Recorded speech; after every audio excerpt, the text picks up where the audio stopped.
Okay, നമുക്കിത് മണ്ണിൽ നിന്നൊരു നിധി എടുക്കാം കേട്ടോ.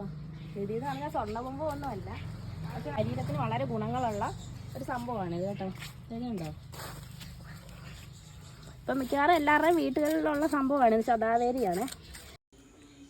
അപ്പോഴേ ഒരുപാട് ഗുണങ്ങൾ ഒത്തുചേർന്ന ഒരു ഔഷധ സസ്യമാണ് ശതാവേരിക്കിഴങ്ങ്. അപ്പോൾ ഇത് മലബന്ധം, നെഞ്ചിരിച്ചിൽ, പ്രമേഹം, അൾസർ, മൂത്രനാളിയിൽ ഉണ്ടാകുന്ന അണുബാധ, പിന്നെ ശ്വാസകോശ സംബന്ധമായ അസുഖങ്ങൾക്ക് ഇതിനെല്ലാം വളരെ ഉത്തമമായിട്ടൊരു മരുന്നായിട്ട് ഉപയോഗിക്കാൻ പറ്റുന്ന ഒന്നാണ് ഈ ശതാവേരി കിഴങ്ങ്. ഇത് പിന്നെ അതേപോലെ ദഹന പ്രശ്നങ്ങൾക്കും ഒക്കെ നല്ല ഒരു മരുന്നായിട്ട് നമുക്ക് ഇത് ഉപയോഗിക്കാവേ.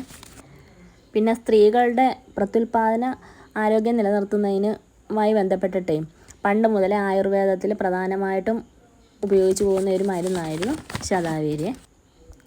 അതുപോലെ തന്നെ നമ്മുടെ